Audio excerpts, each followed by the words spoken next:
السلام عليكم ورحمة الله وبركاته. أهلا بيكم مرة تانية في قناة ماما لايف ستايل. صباح الفل وصباح التفاؤل. النهاردة هنتكلم عن إزاي نعلي من مستوى حياتنا ونعلي من مستوى تفكيرنا وإحنا في البيت وإحنا عادي بنعيش حياتنا العادية، بس هناخد خطوات بسيطة جدا خارج المألوف أو خارج اللي تعودنا عليه، اللي هو بيتنا وشغلنا وحياتنا العادية والروتين بتاعنا اليومي. إزاي نعدل فيه بحيث اننا نوصل لأعلى مستوى من التفكير، واننا دايما نطور من دماغنا ودايما نطور من حياتنا، ما نقفش عند حد معين ونقول هي دي حياتنا وخلاص، هو ده الروتين بتاعنا العادي اللي بننام فيه بنصبح فيه، التكرار الممل اللي احنا عايشين فيه وخلاص. انت تقدري تغيري حياتك، انت تقدري تعلي من مستوى حياتك ومن مستوى تفكيرك، انت بس اللي تقدري تعملي ده. هنتكلم النهاردة عن ملخص كتاب ترقية حياتك للكاتب بات ديفلي. الكتاب نشر سنة 2018، ده النسخة العربية، النسخة المترجمة، لكن الكتاب بالنسخة الإنجليزية الأصلية اسمه Upgrade Your Life. الكتاب باللغة الإنجليزية نشر سنة 2016.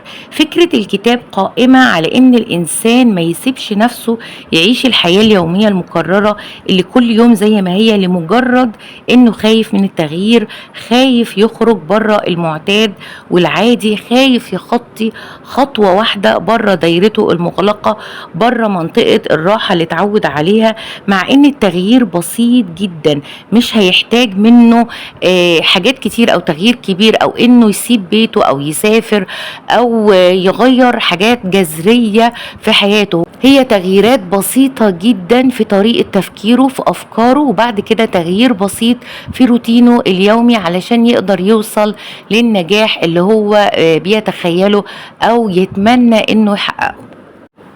ويبدأ بعد كده بخطوة واحدة، وبعد كده الخطوات تتوالى لحد ما يوصل للنجاح الهائل أو التغيير الهائل في حياته على المدى الطويل أو على المدى البعيد. تعالوا نبدأ بقى بأفكار الكتاب.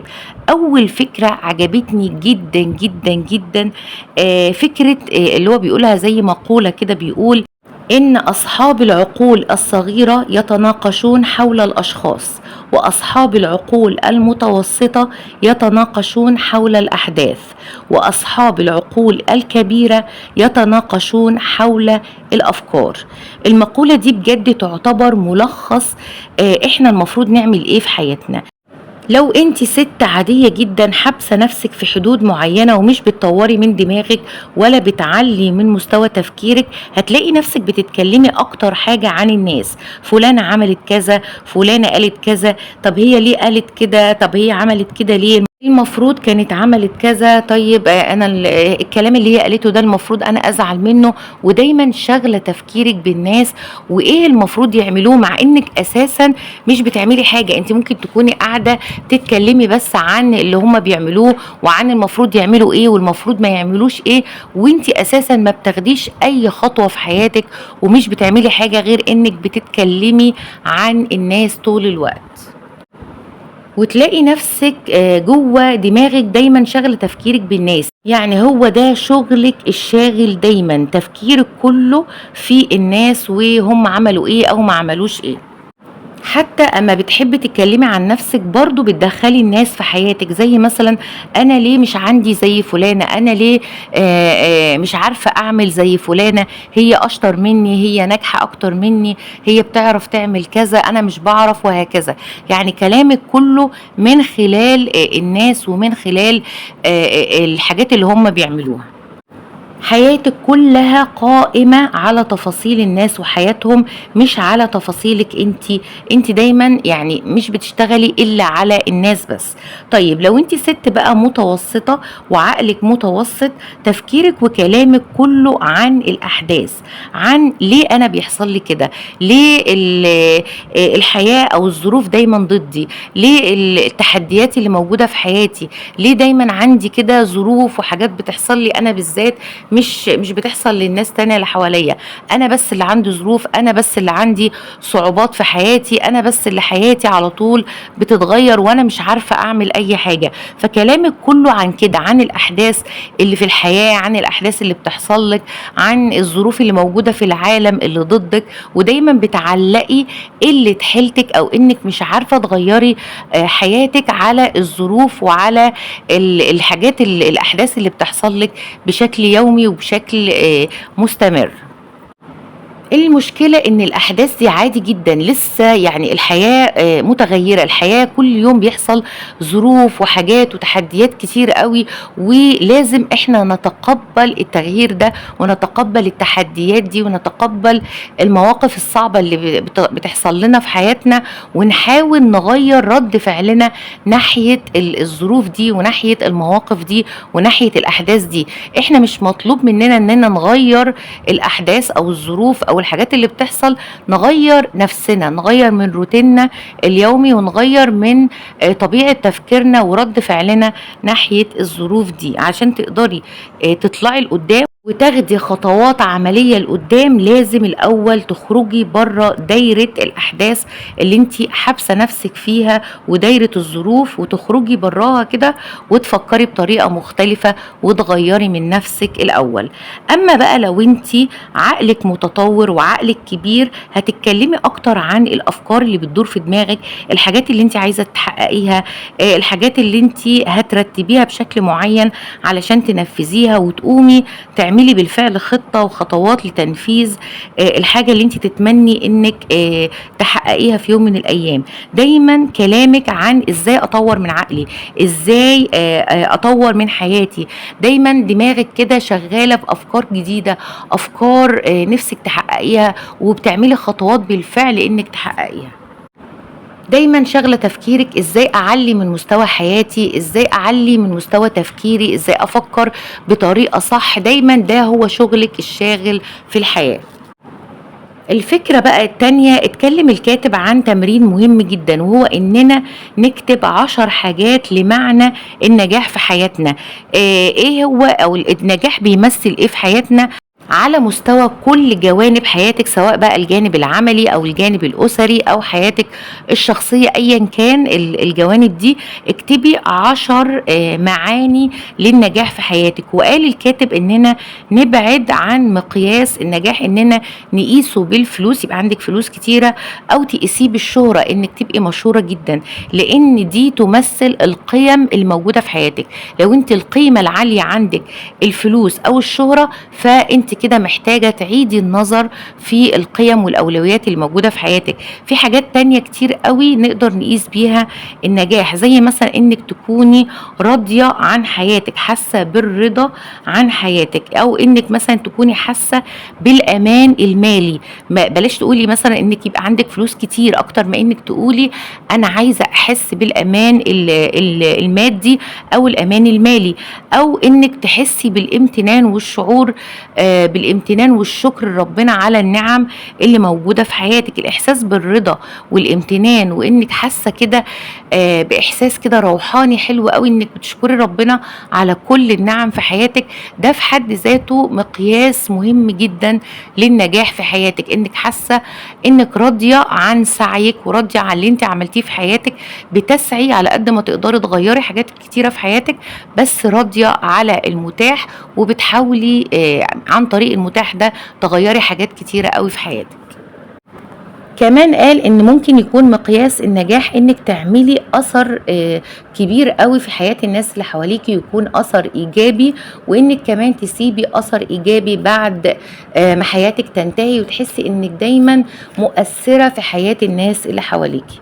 الفكرة بقى رقم 3، أكد الكاتب إن أهم خطوة للنجاح وتعتبر كقاعدة كده لتأسيس أي حاجة لازم نبدأ بيها في حياتنا، هي إنك تطوري من عقلك، إنك تشغلي دماغك، وإنك دايما تتعلمي حاجات جديدة. ما تقبليش أبدا بالمستوى العادي في حياتك، لأن ده يعتبر خيانة لنفسك، خيانة لقدراتك ومواهبك ومهاراتك. دايما حاولي تعيشي في مستوى عالي عقليا، دايما حاولي تبصي انك تزودي من مستوى تفكيرك، تفكري بطريقة مختلفة، تفكري دايما بطريقة متطورة. والبداية علشان تعملي ده لازم تملي دماغك دايما بالأفكار الإيجابية. دايما افصلي بقى شوية عن الأحداث وعن الظروف وعن الحاجات اللي بتحصل، ودوري دايما عن الأفكار الجديدة، إنك تتعلمي حاجة جديدة، تدوري دايما انك تعرضي نفسك لخبرات جديدة، تجربي حاجات جديدة. ده يعتبر زي عصف ذهني كده لحياتك، لإنتاج أفكار جديدة ممكن تطبقيها في حاجات كتيرة أوي في حياتك، وممكن من خلالها يعني تاخدي خطوات حلوة أوي في حياتك، تغير تغيير كبير في حياتك على المدى البعيد، وتعلي من خلالها من مستوى حياتك في كل جوانب حياتك. ما ترضيش لنفسك ابدا بالاقل، دايما اسعي للاعلى والاعلى والاعلى، ودايما حاولي تدوري على انك تبقي راضيه عن حياتك. ولازم يجي الرضا ده من السعي، لازم تسعي على قد ما تقدري، تحاولي وتحاولي لحد ما توصلي للي انت عايزاه، وتبقي راضيه بالفعل عن السعي بتاعك، وانك عملتي اللي تقدري عليه، ولسه بتشتغلي برضو على نفسك، ولسه هتوصلي بإذن الله للي انت عايزاه. رقم 4، لازم يبقى عندك رؤية واضحة لهدفك. تخيلي نفسك بعد وصولك للهدف بتاعك، وتبقى عايشة الحلم قوي جوه عقلك الباطن، لان عقلك الباطن اما بيصدق الحلم قوي بيحققه، او بيحاول يدفعك انك توصلي للهدف ده بأي شكل من الاشكال.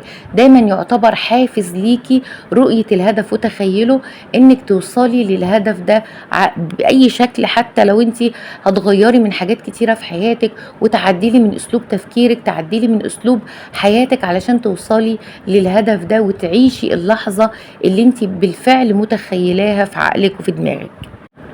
رقم 5، بيقول الكاتب ان معظم الناجحين ما بدأوش ابدا اما كان عندهم الفلوس الكافية انهم يبدأوا، او الظروف المناسبة انهم يبدأوا، او اما يجي الوقت المناسب.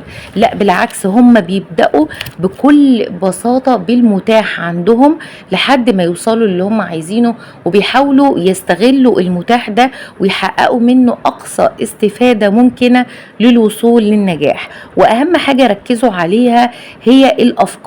يعني دي اهم حاجة، انك تطوري من افكارك، تطوري من عقلك، تستغلي الظروف المتاحة، وتتخيلي الهدف بتاعك، وتتخيلي شكلك وانت وصلتي للنجاح اللي انت بتتمنيه. وبعد كده عمل خطة مبدئية عادي جدا نعدل فيها وعادي نغير فيها، طول ما انت ماشية في طريق الوصول للنجاح بتاعك بتعديلي فيها وبتمشي خطوة خطوة. اهم حاجة بقى انك تبدأي الخطوة الاولى. يعني ما ينفعش نفضل نعمل خطة ونضيع وقتنا في اننا نتخيل بقى الخطوات كلها علشان نوصل للنجاح. لازم نبدأ الخطوة الاولى، وده اللي بيخلينا نيجي لرقم 6، ان اهم حاجة لازم نعملها في حياتنا اننا نبدأ الخطوة الاولى. مش لازم نبدأ واحنا متخيلين كل الخطوات، وبعد كده بقى بنقدر نعدل في الخطة بتاعتنا ونعدل في الخطوات بتاعتنا علشان نوصل للحاجة اللي احنا عايزينها. الكاتب بيتخيل ده اننا ماشيين في سلم حلزوني، مش شايفين كل الخطوات، احنا شايفين الخطوة اللي احنا واقفين عندها، وشايفين يعني الخطوة التانية بصعوبة، وبعد كده اما نخطو الخطوة التانية نشوف اللي بعدها واللي بعدها واللي بعدها. احنا مش قادرين نبص على النهاية، بنتخيلها بس، ونتخيل اما نوصل للنهاية نعمل ايه، وشايفين الخطوات اللي قدامنا بس خطوة خطوة علشان نوصل للهدف اللي احنا عايزينه. ابدأي بس الخطوة الأولى مع الالتزام، وإنك دايما بتحفزي نفسك وتشجعي نفسك برؤيتك عن النجاح، هتقدري توصلي بإذن الله. وده الفيديو بتاع النهاردة، يا رب بجد الفيديو ينفعكم ويفيدكم، وصباح الفل صباح التفاؤل، والسلام عليكم ورحمة الله وبركاته.